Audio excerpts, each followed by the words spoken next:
Hola a todos y todas. En la última lección estuvimos reflexionando un poco sobre qué significaba la puesta en escena y cómo se relacionaba con ese concepto que ya explicamos que era el profílmico.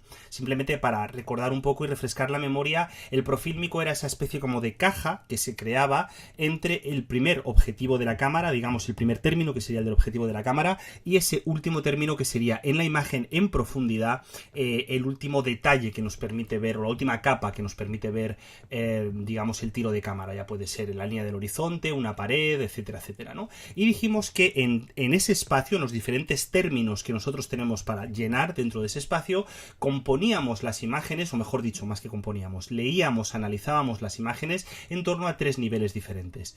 Esos tres niveles los vamos a intentar sintetizar de alguna manera para empezar a pensarlos con un poquito más de profundidad en tres posibilidades. Evidentemente, cuando nosotros tenemos un plano, sea el que sea, en ese plano tenemos elementos que son, o podemos tener elementos que son necesariamente humanos, necesariamente naturales o necesariamente materiales. Es decir, hay actores o entrevistados o personas reales que nosotros situamos delante de nuestra cámara, pero también hay una serie de efectos naturales, espaciales, que tienen que ver con la atmósfera, que tienen que ver, como veremos, con distintas categorías estéticas que tienen su propia tradición, una tradición ya bien antigua, y que luego también, por supuesto, se relacionan con los objetos, las cosas que nosotros metemos dentro de ese profílmico, ya sea de manera digamos normal o integrada, porque hay un vestuario, porque hay una escenografía, porque hay un mueble, hay algo que alguien pone ahí, un semoviente, un animal, ¿no? O bien de manera artificial mediante algún tipo de efecto especial, de CGI, de retoque a posteriori, de postproducción o de lo que sea. Entonces estos tres, digamos, campos, estos tres anillos, al final nos van a ir dando muchos de los que serían los elementos de significación de una imagen. Es decir, nos vamos a poder parar a pensar cómo significan las imágenes si nos paramos a pensar detenidamente en las decisiones que hay dentro del profílmico. Vamos a empezar por el final, aunque parezca un poco raro, porque lo material, en el fondo, es en principio y en un nivel muy básico, es muy fácil de pensar, aunque a mí me gustaría tener tiempo para profundizar en otra ocasión más con calma en esto, porque hay un departamento específico, que es el de la dirección de arte, que es el que se encarga, ¿no?, de crear, de generar, de ordenar, también junto con producción, de poner a disposición del equipo el día de rodaje estos materiales, ¿no?, estas capas, ¿no? Podemos fijarnos en cómo funcionan los decorados, cómo esos decorados a su vez generan, junto a otra serie de parámetros como serían la iluminación, los ambientes, hablamos pues eso de maquillaje, de vestuario, de todo lo que serían estos cacharros, ¿no? En principio esto ya nos pararemos más adelante si tenemos tiempo a pensarlo, pero simplemente lo quería dejar apuntado. Vamos a entrar en lo que sería el nivel humano, ¿no? Y aquí sí que nos vamos a detener un poco porque creo que merece mucho la pena. En primer lugar, hay solo un vídeo en este canal con respecto a los problemas derivados de la interpretación y del análisis de la interpretación. Es un vídeo que subí hace unos meses y que os enlazaré abajo en los comentarios porque creo que es pertinente recuperarlo ahora si alguien le quiere echar un ojo. Es un vídeo que se llama, tengo por aquí mi chuleta, en torno al cuerpo del actor. En torno al cuerpo del actor. Ahí vais a poder encontrar una serie de materiales básicos para empezar esta cuestión, pero además de lo que ya digo ahí en ese vídeo, sí que creo que en el concepto concreto que aquí nos ocupa, que es el de la puesta en escena y el profílmico, hay que tener una serie de detalles por lo menos en mente. Cuando pensamos en la interpretación, en cómo significa, que es lo que aquí nos interesa, en cómo analizamos, en cómo genera significación la interpretación de un cierto actor o de una cierta actriz, en realidad nos estamos refiriendo a un debate que no es propio, lógicamente, del arte cinematográfico, sino que tiene unas raíces que se hunden en la tradición del pensamiento y la creación escénica, y por lo tanto tenemos que ir a hablar, tenemos que entrar en contacto con los maestros de la tradición escénica, para pensar cómo funciona, y que hunde sus raíces en la problemática del mito, hunde las raíces en la problemática de cómo durante un cierto tiempo el cuerpo de un cierto intérprete adquiere, refleja, genera unos gestos, unas expresiones, un tono de lenguaje, un movimiento que tiene por un lado una conexión con lo lúdico, ¿no? Tiene conexión con las teorías aristotélicas de la poética, de las cuales hemos hablado en alguna ocasión, ¿no? De la imitación, de la mímesis, de la praxis, la manera en la cual mediante una cierta imitación de una serie de actos nosotros como espectadores podemos aprender una serie de cosas, pero luego también tiene que ver con la ruptura, la distancia que nosotros tenemos con respecto a ciertas interpretaciones, ¿no? ¿no? Porque ciertos personajes tienen o buscan conscientemente una interpretación distanciada, no podemos entrar en ellos, bloquean el que empaticemos con ellos, utilizando el actor sus herramientas, digamos, expresivas para, no para que entremos en ellos, sino para sacarnos, ¿no? Cómo a partir de ahí se pueden generar rudimentos. Esto es un tema complejísimo que daría, de hecho, para un curso. Yo no soy experto en la materia, pero no puedo dejar de apuntarlo, pero creo que sí que simplemente a nivel muy básico, sí que merece la pena por lo menos que manejemos tres polos, ¿no? Y pensemos que cuando nosotros analizamos lo que pinta un cuerpo en el profílmico, que es como la pregunta a la cual nos estamos refiriendo hoy, cuando miramos un cuerpo y nos preguntamos qué es lo que está haciendo ese cuerpo dentro de nuestra imagen, hay como tres grandes esferas en contacto, hay como tres puntos de significación, tres maneras de entender esto, ¿no? Que además son muy diferentes entre sí. Por un lado tenemos lo que podríamos llamar la colección de máscaras, ¿no? Aquí hay una confusión lingüística que no hemos terminado todavía de solucionar entre el rol, el tipo, el arquetipo. Son como palabras que no están muy claras o que cuesta mucho sistematizar y que deberíamos entrar a ver varios autores, no tenemos tiempo, pero simplemente sí que quería apuntar por lo menos que muchas veces, por ejemplo, cuando nosotros nos enfrentamos a una película del universo Marvel o cuando nosotros nos enfrentamos a una película, a una comedia romántica muy marcada o nos enfrentamos a una película donde lo que domina es el género, ¿no? Un gángster, por ejemplo. Muchas veces lo que hay delante de nosotros, lo que se busca no es exactamente la creación de un personaje que signifique, sino más bien la reproducción de un tipo. Un tipo, aquí vamos a... De hecho, la palabra tipo, evidentemente, etimológicamente está de alguna manera conectada con esta idea, ¿no? El tipo, la repetición, lo que ya conocemos y necesitamos que vuelva, ¿no? Los adolescentes idiotas de las películas de terror, la manera en la que tiene que hablar un superhéroe, en la que tiene que mirar un superhéroe, la disposición de gestos en las que se tiene que mirar un superhéroe, ¿no? Si nosotros analizamos una interpretación más o menos normal, mediana, que no sea especialmente interesante en términos de significación, lo que vamos a ver es que el actor hace o la actriz realiza un esfuerzo por pegarse a lo que se espera de ese tipo. Ahora bien, cuando de pronto algo se rompe ahí, es decir, cuando de pronto se genera una brecha, por ejemplo, estoy pensando concretamente en el personaje de Iron Man, ¿no? Por poner un ejemplo muy cotidiano que puede ser muy ramplón, pero que creo que se entiende muy bien. Cuando nos enfrentamos a un personaje como Iron Man, ya no estamos exactamente en el territorio del tipo, sino que hay algo que se ha modificado, que ha generado otro efecto de significación. Puede ser mediante el sentido del humor, puede ser mediante elementos melodramáticos, puede ser mediante yo qué sé, mediante gestos que incluso contradigan el propio tipo, ¿no? Por ejemplo, un superhéroe al que todo le salga mal, o un gángster que sea un cobarde, ¿no? Esta especie como de los juegos que proponían los protagonistas del Mago de Oz, ¿no? El tipo, por supuesto, es una herramienta creativa, es decir, podemos hacer y podemos analizar personajes absolutamente típicos que funcionen muy bien, como por ejemplo la gran mayoría de los gángsters que encarnó Humphrey Bogart, sin ir más lejos, ¿no? Pero también esos tipos se pueden romper, se pueden quebrar, se pueden mezclar, se pueden hibridar, es decir, que nos dan como mucha libertad y nosotros como analistas tenemos que estar pendientes de ver si esos tipos se mantienen, si no, si las máscaras se rompen, etcétera, etcétera. Esto lo tenemos por un lado, ¿no? ¿Qué es lo que pasa? Junto a la idea del tipo, ¿no? A la idea del tipo que serían los clásicos, el vaquero de Humphrey Bogart, el gángster de Humphrey Bogart, el vaquero de John Wayne, yo qué sé, los grandes, ¿no? Las grandes estatuas de la interpretación, estatuas en el mejor sentido, quiero decir, no en un sentido peyorativo, por favor.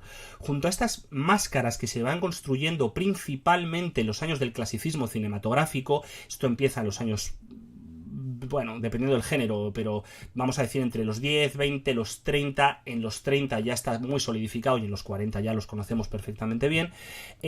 Una vez que surge esto, que emergen estos tipos cinematográficos muy marcados, luego nos encontramos ante un cierto temblor que va a venir dado por dos posibilidades, que además son directamente opuestas entre sí. Una sería lo que llamamos las teorías de interpretación del Actors Studio, que sobre todo se ven o se pueden aplicar muy bien en la lectura de películas ya manieristas. Estamos entrando en el Hollywood de los años 50, estamos entrando en las películas, por ejemplo, de Elia Kazan, estamos entrando en Marlon Brando, estamos entrando en personajes que ya no son tipos, aunque todavía tienen algún rasgo, sino que tienen una interpretación donde podríamos decir de alguna manera el personaje se pega, se mimetiza, se funde con el rostro y con el cuerpo del actor.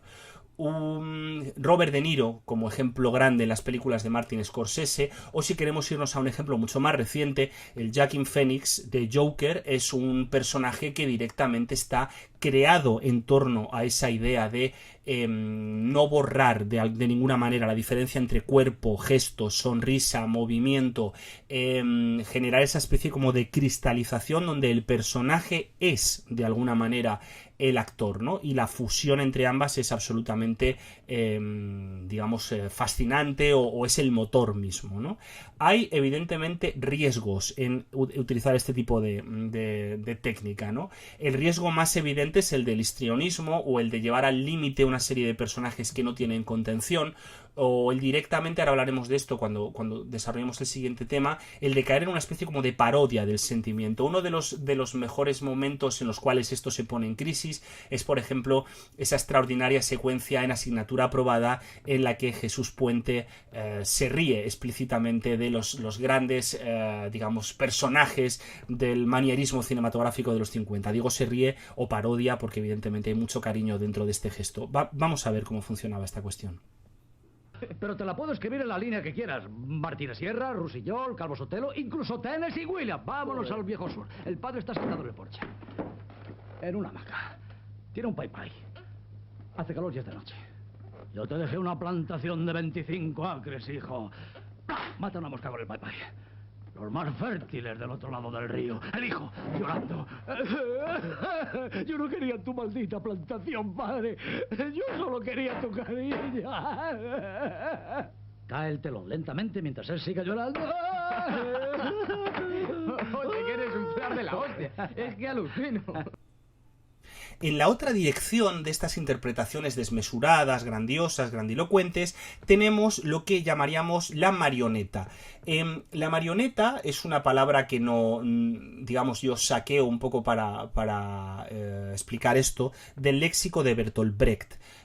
Y de las teorías de Bertolt Brecht, porque esto realmente es una herencia de esa técnica no solamente interpretativa, sino que en general tenía que ver con todos los dispositivos teatrales, porque en principio surge como una herramienta escénica, que Brecht llamó las teorías del distanciamiento. En las teorías del distanciamiento de lo que se trata es todo lo contrario que en el Actors Studio, es de romper, de generar una distancia, de generar una brecha entre lo que sería el personaje y el actor.